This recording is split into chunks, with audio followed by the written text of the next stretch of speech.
Assalamualaikum warahmatullahi wabarakatuh. Alhamdulillahi rabbil alamin. Wassalatu wassalamu ala asrafil anbiya'i wal mursalin wa ala alihi wa sahbihi ajma'in. Ashhadu an la ilaha illallah wahdahu la syarikalah wa ashhadu anna muhammadan abduhu wa rasuluh la nabiyya ba'da amma ba'du. Ananda siswa SMP dimanapun berada, Ustaz doakan semoga Ananda selalu berada dalam keadaan sehat walafiat, tak kurang suatu apapun. Mari kita kembali bersyukur kehadiran Allah Subhanahu wa Ta'ala atas segala limpahan rahmat, nikmat dan karunia-Nya kepada kita semua. Selawat serta salam kita sampaikan kepada junjungan kita, yakni yang kepada Nabi Muhammad sallallahu alaihi wasallam. Ananda yang dirahmati oleh Allah, kembali kita berjumpa dalam pembelajaran pendidikan agama Islam. Pada kesempatan ini kita akan membahas tentang mengenal para nabi sebelum Nabi Muhammad sallallahu alaihi wasallam. Ananda yang dirahmati oleh Allah, mari kita mulai dari pengertian secara bahasa. Ya, Rasul artinya adalah utusan, ya. Rasul adalah utusan atau orang yang dikirim untuk suatu tugas. Nabi adalah orang yang diberi berita atau menerima berita. Iman kepada Rasul-Rasul Allah adalah percaya dan yakin dengan sepenuh hati bahwa Allah telah memilih dan mengutus para Rasul untuk menyampaikan dakwah, menyampaikan wahyu Allah sebagai pedoman bagi manusia dalam mencapai kebahagiaan hidup baik dunia maupun akhirat. Inilah yang perlu kita pahami pertama dulu tentang iman kepada Nabi dan Rasul.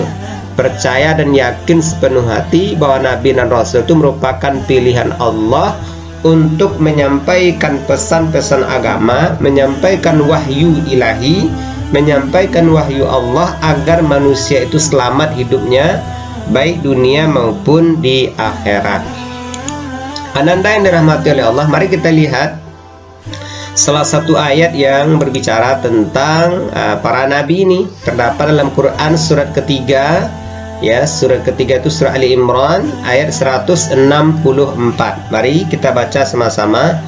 A'udzu billahi minasy syaithanir rajim.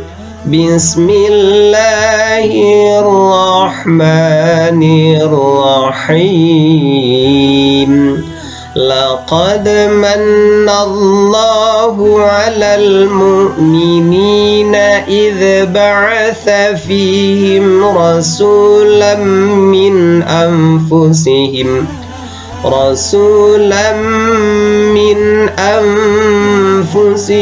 yatlu 'alaihim ayatihi wa yuzakkihim wa yu'allimuhumul kitab wal hikmata wa in kanu min qablu lafi dhalalim mubin. Nah, ini salah satu ayat yang berbicara tentang para nabi. Sesungguhnya Allah telah memberi karunia kepada orang-orang beriman ketika Allah mengutus seorang Rasul di tengah-tengah mereka dari kalangan mereka sendiri, yang membacakan kepada mereka ayat-ayatnya, mensucikan jiwa mereka dan mengajarkan kepada mereka kitab Al-Quran dan hikmah sunnah, meskipun sebelumnya mereka benar-benar dalam kesesatan yang nyata. Ananda silakan ini dibaca berulang-ulang, kemudian kalau bisa dihafal ayatnya. Laqad mannallahu 'alal mu'minina idz ba'atsa fihim rasulan min anfusihim yatlu 'alaihim ayatihi wa yuzakkihim wa yu'allimuhumul kitaba wal hikmah wa in kanu min qablu lafi dhalalim mubin. Ini silakan dihafal, dibaca-baca. Ananda yang dirahmati oleh Allah, mari kita lihat tugas para rasul. Yang pertama, tugas para rasul itu adalah mengajarkan tauhid, mengajarkan keesaan Allah Subhanahu wa Ta'ala. La ilaha illallah, tiada Tuhan selain Allah. Ini yang diajarkan, maka manusia harus mengakui bahwa Allah lah satu-satunya Tuhan yang wajib disembah, tidak boleh menyembah ke yang lain. Inilah tugas para nabi mulai dari Nabi Adam sampai Nabi Muhammad sallallahu alaihi wasallam, mengajarkan tauhid, mengajarkan keesaan Allah seperti yang diajarkan dalam Quran surat Al-Ikhlas. Tauhid. Yang kedua, memberikan kabar gembira. Memberikan kabar gembira kepada orang-orang yang beriman, orang-orang yang beramal soleh, yang taat akan mendapatkan balasan, imbalan yang luar biasa. Imbalan nanti di akhirat mendapatkan surga, di dunia pun mereka akan mendapatkan kebaikan-kebaikan. Kemudian yang ketiga, mengajarkan cara beribadah kepada Allah Subhanahu wa taala. Para nabi dan rasul mengajarkan bagaimana cara beribadah kepada Allah yang benar. Diberikanlah tuntunan, arahan yang sesuai, yang tepat, yang sesuai dengan fitrahnya manusia. Seperti bagaimana cara salat sudah diajarkan oleh para nabi. Sallu kama raaitumuni usolli, kata Nabi, salatlah kamu sebagaimana kamu melihat aku salat, kata Rasul. Tidak boleh ya melakukan penyembahan terhadap Allah kemudian kita lakukan dengan cara-cara kita sendiri. Tidak, mesti dengan cara-cara yang telah diajarkan oleh Rasulullah Sallallahu Alaihi Wasallam. Contohnya ya beribadah seperti dengan salat dan sebagainya. Kemudian memberi peringatan kepada manusia.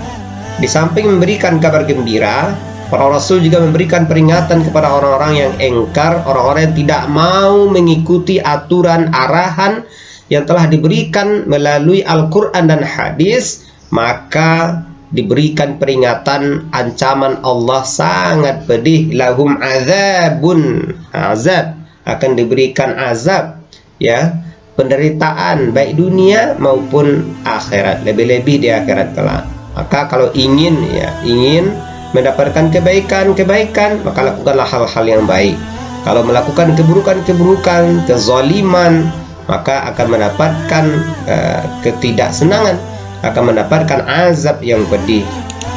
Kemudian berikutnya Rasul juga memberikan contoh kepada umatnya. Para nabi tidak hanya sekedar menyuruh, tetapi mereka juga melakukannya terlebih dahulu sehingga gampang, mudah dicontoh oleh umatnya. Ketika Rasul menyuruh kita salat, maka beliau salatlah yang lebih sempurna. Beliau melakukan salat yang paling paripurna. Ketika beliau menyuruh kita baca Al-Quran, beliau mengkhatamkan Al-Quran. Ketika beliau menyuruh kita belajar Al-Quran, Rasul sendiri pun mendengarkan bacaan Al-Qurannya kepada Jibril, diulang oleh Jibril. Maka seperti itulah para nabi memberikan contoh teladan kepada umatnya. Kemudian memperbaiki jiwa kehidupan manusia, memperbaiki jiwa manusia yang telah rusak, yang cenderung mengikuti hawa nafsu, diarahkan kembali supaya hawa nafsu itu dikendalikan. Kemudian berakhlak yang baik. Kalau dulu akhlaknya jahiliyah, suka membunuh, maka diarahkan kepada akhlak-akhlak yang baik, melindungi setiap orang, melindungi setiap nyawa yang hak. Kemudian berikutnya menyampaikan tentang berita-berita yang gaib. Dari mana kita bisa mendapatkan informasi tentang Allah, tentang para malaikat, tentang kitab, dan tentang hal-hal lain yang gaib seperti akhirat, azab kubur, mahsyar. Semua itu informasi kita dapatkan dari para nabi dan rasul. Karena memang nabi dan rasul itu menyampaikan berita-berita yang gaib yang dijelaskannya secara tepat. Kemudian yang terakhir, meluruskan pemikiran dan akidah yang menyimpang, keyakinan-keyakinan yang salah yang mempertuhankan sesuatu yang tidak pantas dijadikan Tuhan, menyembah berhala, menyembah patung. Maka diluruskanlah oleh para nabi bahwa cara mengabdikan diri kepada Allah tidaklah seperti itu. Harus dengan cara-cara yang pas, dengan cara-cara yang sesuai dengan fitrah manusia, dengan cara-cara yang sesuai dengan aturan dan ketentuan yang ditetapkan oleh Allah Subhanahu wa taala. Inilah tugas para rasul diantaranya yang perlu Ananda pahami, Ananda mengerti, kemudian bisa diambil pelajaran.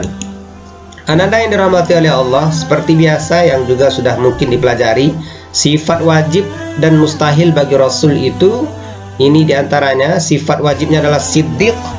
Siddiq itu artinya berkata benar, selalu benar. Para nabi selalu benar.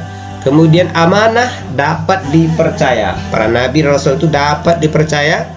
Kemudian tabligh, menyampaikan apa saja yang diwahyukan kepadanya, disampaikan kepada umatnya. Kemudian fatonah, para nabi dan rasul itu memiliki sifat cerdas. Ini sifat wajib yang mesti ada pada nabi dan rasul. Ada pada nabi dan rasul. Yang tidak mungkin ada pada rasul itu namanya sifat mustahil. Mana dia? Siddiq. Lawannya adalah kazib, berdusta. Tak pernah nabi dan rasul itu berdusta. Yang kedua, nabi itu dapat dipercaya. Lawannya apa? Khianat, tidak dapat dipercaya. Kemudian tabligh, rasul menyampaikan. Nah, rasul dan nabi tidak mungkin kitman, menyembunyikan. Fatonah, nabi dan rasul itu cerdas, tidak mungkin dia baladah, artinya bodoh. Inilah sifat wajib dan mustahil bagi rasul. Kemudian berikutnya ada sifat jaiz bagi rasul. Apa itu sifat jaiz? Sifat jaiz para rasul adalah auradul basyariyah, yaitu bersifat dan berperilaku seperti kebiasaan manusia pada umumnya. Seperti nabi dan rasul itu bukan malaikat. Nabi dan rasul itu dia butuh makan, butuh minum, dia merasakan lapar, merasakan letih, dan merasakan apa yang dirasakan oleh manusia pada umumnya. Walaupun para nabi dan rasul itu adalah orang yang paling mampu mengendalikan dirinya dalam masalah seperti makan, seperti minum, seperti haus, lapar, letih, dan lainnya. Dia mampu mengendalikannya, sehingga ketika makan pun memang makan yang sesuai dengan aturan ketentuan yang telah ditetapkan dalam agama. Ananda yang dirahmati oleh Allah, berikutnya nabi dan rasul yang wajib kita imani itu ada 25. Ini juga sudah biasa, mungkin Ananda pelajari, bahkan mungkin juga sudah ada yang sudah hafal.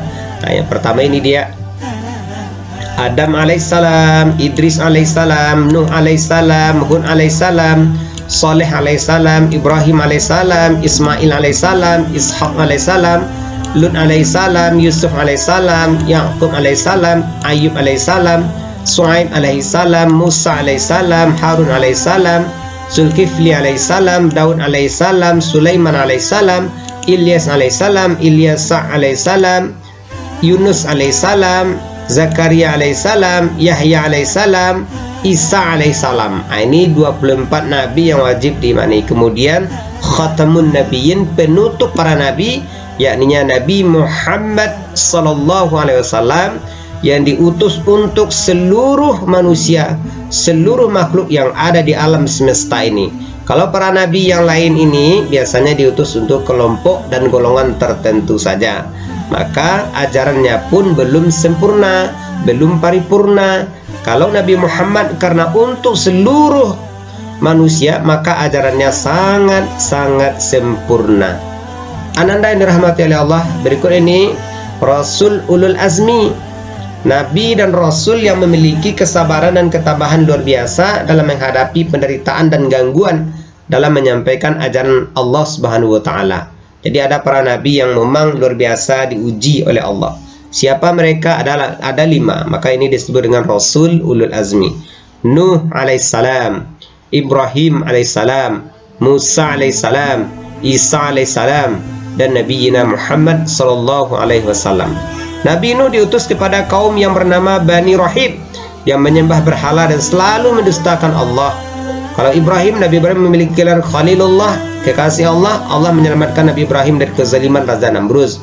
Musa, Nabi Musa berkeinginan untuk membebaskan Bani Israel dari perbudakan Fir'aun di Mesir. Isa, Nabi Isa diangkat menjadi nabi untuk menyerukan agama kepada kaum Bani Israel. Nabi Muhammad adalah nabi dan rasul terakhir yang membawa ajaran Islam yang diperuntukkan bagi seluruh umat manusia di dunia ini. Ini diantara Rasul Ulul Azmi. Ananda dirahmati oleh Allah, hikmah beriman kepada Rasulullah. Apa hikmahnya? Pertama, beriman kepada Rasulullah memiliki seseorang yang hendak kita teladani. Kita memiliki siapa yang akan kita contoh dan kita teladani.